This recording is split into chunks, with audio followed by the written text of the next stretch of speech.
الحمد للہ وحدہ لا شریک لہ والصلاة والسلام علی من لا نبی بعد۔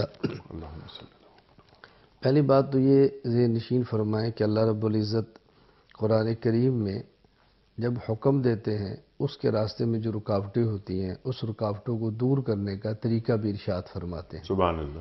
اللہ رب العزت کی منشا ہے کہ بندہ اللہ کی عبادت کرے۔ اس عبادات کے راستے میں رکاوٹیں کیا ہوتی ہیں؟ نمبر ایک، مصیبت آتی ہے تو بندہ عبادات سے کمزوری اور کنارہ کشی کرتا ہے، یا کبھی نعمت ملتی ہے اس نعمت کی خوشی میں انسان عبادات میں کمی کرتا ہے۔ اللہ رب العزت نے سورہ تغابن میں یہ ساری رکاوٹیں بتائی ہیں۔ پہلے بتایا کہ مصیبت آئے تو اس کی وجہ سے عبادات کو نہ چھوڑو، احکام خداوندی پہ لگے رہو اور اللہ کی طرف رجوع کرو، اور یہ سمجھو اللہ کی طرف سے اس میں کوئی حکمت اور مصلحت ہوگی۔ پھر جو اللہ نعمتیں دیتے ہیں ان میں سب سے زیادہ بڑی نعمت مادیت میں وہ انسان کی بیوی، انسان کی اولاد اور انسان کا مال ہے۔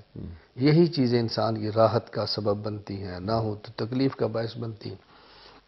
تو پھر یہ بیوی اور بچوں کا ذکر فرمایا کہ یہ بھی تمہارے راستے میں رکاوٹ بن سکتی ہے، اس کو کیسے صاف کرنا ہے؟ مال رکاوٹ بنے گا تو اس کو کیسے صاف کرنا ہے؟ تو جو دین کے راستے میں رکاوٹیں تھیں اس کو ختم کیسے کرنا ہے، اس کو اللہ رب العزت نے بڑی حکمت عملی سے اور بڑے آسن انداز میں ارشاد فرمایا۔ اب ایک بات تو یہ فرمائی کہ یا ایھا الذین آمنوا، براہ راست حکم مردوں کو دیا ہے، جو کہ خلیفۃ اللہ دنیا میں مرد ہے جو اللہ کے احکام کو نافذ کرتا ہے، اور عورت اللہ نے اس کے معاونت کے لیے پیدا فرمائی ہے تاکہ اس کا تعاون کرے اور اس کے کام میں رکاوٹیں نہ آگے بڑھے۔ لیکن اگر کوئی رکاوٹ بنے تو اس لیے فرمایا کہ ہر بیوی ہر شوہر کے لیے رکاوٹ نہیں ہوگی، کچھ ہوں گی، اس پر لفظ من یہ دلیل ہے، من کچھ بیویاں اور کچھ بچے رکاوٹ بنیں گے، تو تم نے ان کا کیا کرنا ہے؟ ان کو سمجھانا ہے، تنبیہ کرنی ہے، باز آ جائے تو بہت اچھا، اور اس میں پھر آپ درگزر کرو۔ پھر 3 لفظ اللہ نے بڑے عجیب ارشاد فرمائے۔ جب معافی مانگ لیں، ان کو اپنی غلطی کا احساس ہو تو پھر کیا کرو؟ درگزر معاف کر دو۔ اس کے بعد پھر زبان سے ان کو آئندہ تانے نہ دینا، درگزر کرو، اب تانے نہیں دینے، ملامت نہیں کرنی۔ پھر اس کے بعد انسان کے دل میں کچھ چیزیں رہ جاتی ہیں، اس کو دل سے بھی صاف کر دو۔ یوں اللہ رب العزت نے 3 لفظ استعمال فرمایا، فَإِن تَعْفُوا وَتَصْفَحُوا وَتَغْفِرُوا۔ نمبر 1، جب ان کو احساس ہو تو معاف کر دو، معاملہ ختم ہو گیا۔ پھر زندگی میں دوبارہ ان باتوں پر ان کو ملامت نہ کرنا۔ پھر اس کے بعد جو دل میں رنجش رہ جائے اس کو بھی صاف کر دو۔ ایسی بہترین ترتیب بتائی ہے، اور جب تم ان 3 چیزوں کا خیال کرو گے پھر یہ احساس کرو کہ یہ تمہارے محتاط ہیں، ان سے غلطی ہوئی ہے تو تم سے بھی ہوتی ہے نا۔ جب تم ان کی غلطیوں کو معاف کرو گے، ملامت نہیں کرو گے، دل سے نکال دو گے، نتیجہ کیا ہوگا؟ فَإِنَّ اللَّهَ غَفُورٌ رَحِيمٌ۔ اللہ تمہاری کوتاہیاں معاف کریں گے، تم سے درگزر فرمائیں گے، اور یہی نظام اللہ کا ہے۔ حدیث پاک میں تخلقوا باخلاق اللہ، الہی اخلاق کو اپناؤ۔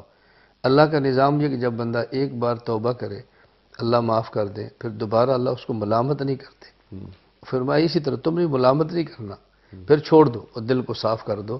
اللہ رب العزت معاف کرنے والے ہیں۔ پھر فرمایا رحیم، اللہ رحیم ہے۔ یہ عجیب بات یہ ہے، غفور اور رحیم اللہ نے 2 صفتیں بیان فرمائی۔ قرآنی اسلوب یہ ہے کہ عام طور پر ایک صفت دعویٰ ہے، دوسری دلیل ہوتی ہے۔ اللہ تمہیں معاف کر دیں گے۔ اب بندے کے ذہن میں گھمنڈ آتا ہے کہ دیکھو میں نے ان کو معاف کیا، اللہ نے مجھے معاف کیا، تو گویا اللہ کا معاف کرنا میرے معاف کرنے کی وجہ سے ہے، یہ الوف دل میں پیدا ہوتا ہے۔ فرمایا رحیم، اس لیے تمہیں معاف نہیں کیا جا رہا کہ تم مستحق مغفرت ہو، اس لیے معاف کرتا ہوں کہ میں رحیم ہوں۔ یہ ذہن میں رکھنا کہ ہم رحمت میں معاف کر رہے ہیں تو مستحق اور رحمت نہیں ہوتے، ہم تم بھی معاف کرتے ہیں۔ اب دیکھو اللہ نے اسلوب کیسے اختیار کیا اور ترغیب کیسی دی ہے۔ پھر بندے کے ذہن میں جو گھمنڈ آ سکتا تھا لفظ رحیم سے اس کو بھی صاف فرما دیا کہ ان چیزوں کو تم نے خیال کرنا ہے۔ اس کا نتیجہ کیا نکلے گا؟ اللہ مزید نعمت عطا فرمائیں گے، معاشرے میں تمہارا مقام بنے گا، خاندان توڑ پھوڑ کا شکار نہیں ہوگا، اور تم سکون اور راحت کے ساتھ اللہ تعالیٰ کی عبادات میں لگے رہو گے۔ یہاں 2 باتیں سمجھنا ضروری ہیں۔ ایک یہ کہ اس آیت کا قطعاً مقصد یہ نہیں ہے کہ ڈانٹ اور ڈپٹ کے موقع پر مناسب انداز میں نہ سمجھایا جائے، قطعاً یہ معنی نہیں ہے۔ اور دوسرا اس کا چونکہ لوگ افراط و تفریط سے کام لیتے ہیں۔ بعض ان آیات کو لے کر کھلی چھٹی دیتے ہیں، بھی اللہ نے فرمایا درگزر کرو تو میں کروں تو بیوی بچوں کو کہنے والا، یہ بھی ٹھیک نہیں۔ اور بعض کہتے ہیں چونکہ اللہ نے فرمایا جب یہ غلطی کرتے اس کو مارو تو میں اس کو کیسے چھوڑ دوں، یہ بھی حکم قرآن کریم میں ہے۔ تو درمیانہ راستہ اختیار دیا کہ ایسی نوبتیں نہیں آنی چاہیے، تم اس کا بہت زیادہ خیال کرو۔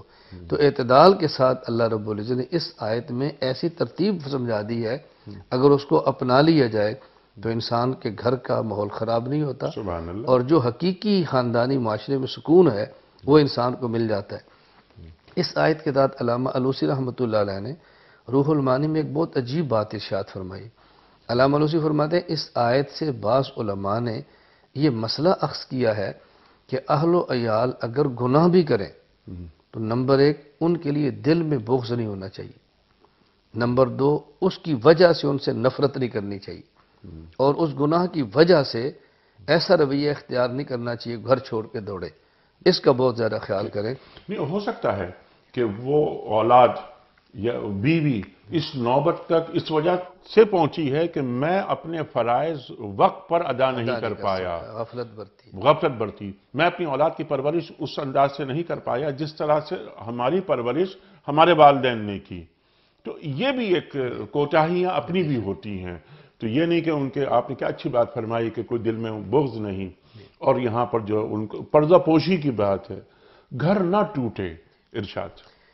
اسی طرح اب جو بات سمجھنی ضروری ہے، ہر انسان کے دل میں ایک الجھن آتی ہے کہ اولاد کی محبت تو ہوتی ہے اور بیوی کی محبت بھی ہوتی ہے، اور اگر بیوی کی محبت نہ ہو گھر آباد ہو ہی نہیں سکتا، اولاد کی محبت نہ ہو انسان اولاد کی تربیت کر ہی نہیں سکتا، جی ہاں، اور یہ محبت کا ہونا انسان کی فطرت میں شامل ہے، اس میں تو انسان معذور ہے۔ تو کیسے ہو سکتا ہے کہ اس کے ساتھ ایسا معاملہ نہ ہو؟ تو اس لیے آپ بات سمجھ لیجیے کہ محبت کی دو قسمیں ہیں، ایک ہوتی ہے محبت لاداء الفرائض، ایسی محبت جس کی وجہ سے فریضہ ادا ہو، ایک ہوتی ہے محبت لتحصیل الحظوظ، کہ ایسی محبت جس کی وجہ سے انسان لذت اور راحت حاصل کرے۔ جہاں تک وہ محبت ہے کہ جس کی وجہ سے حقوق کی ادائیگی ہو، یہ محبت تو فرض کے درجے میں، اس میں تو کوئی گنجائش ہی نہیں ہے کہ یہ محبت انسان نہ کرے یا انسان کی اولاد میں نہ ہو۔ جہاں تک دوسری محبت ہے کہ لذت حاصل کرنے کے لیے بیوی یا اولاد سے پیار کرنا، اس کی بھی اجازت ہے، لیکن تب جب شرعی حدود نہ ٹوٹے، حدود شریعت سے اعراض نہ ہو، پھر اس میں بھی کوئی حرج نہیں ہے۔ اس لیے ان دونوں محبت میں اعتدال کے ساتھ چلنا اور فرق کا لحاظ کرنا یہ ازحد ضروری ہے۔ تو جب آدمی اعتدال کے ساتھ اس کا خیال کرتا ہے تو پھر بالکل معاملات اس کے صحیح رخ پہ جاتے ہیں۔ اور یہ یہاں کیوں بات فرمائی ہے کہ ازواج اور اولاد تمہارے دشمن ہیں، تھوڑا سا اس کا احتیاط کرنا، تمہارے دین کے معاملے میں رکاوٹ ہے؟ اصل میں یہ رکاوٹ دو وجہ سے پیدا ہوتی ہے۔ کبھی ایسے ہوتا ہے کہ انسان بیوی اور اولاد کی محبت میں اتنا آگے نکل جاتا ہے کہ ان کی کوتاہیوں پر بھی ان کو نہیں روکتا۔ ایک بات یہ، دوسری بات تو یہ کہ حلال اور حرام کی تمیز ختم ہو جاتی ہے، حلال حرام کی تمیز چھوڑ دے گا، منع نہیں کرے گا، محبت میں جو کریں بس مجھے پیار ہے میں نہیں کہہ سکتا۔ اور کبھی انسان کو محبت اتنی ہوتی ہے کہ ان کی محبت میں خود فرائض کی جو اس کے اوپر عبادات ہے اس سے غافل ہو جاتا ہے، یعنی بیوی کی محبت میں نماز میں کوتاہی، بیوی کی محبت میں دفتر کے حقوق میں ادائی۔ اور یہ بات ذہن میں رکھنا ضروری ہے کہ ہم عام طور پہ سمجھتے ہیں کہ بیوی اور اولاد کی محبت میں نماز میں کوتاہی نہیں ہونی چاہیے، روزہ میں نہیں ہونا چاہیے، زکوٰۃ میں نہیں، نہ، یہ الگ ہے۔ اسی طرح ان کی محبت میں ایک آدمی دفتر میں ملازم ہے تو اس ملازمت میں کوتاہی کرے کہ جلدی آ جائے، دیر سے جائے، یہ بھی شرعاً جائز نہیں ہے۔ اور اس میں کمی اور کوتاہی کر کے کچھ اموال حاصل کرے، کیسے بیوی اور بچوں کا مسئلہ ہے، یہ بھی جائز نہیں۔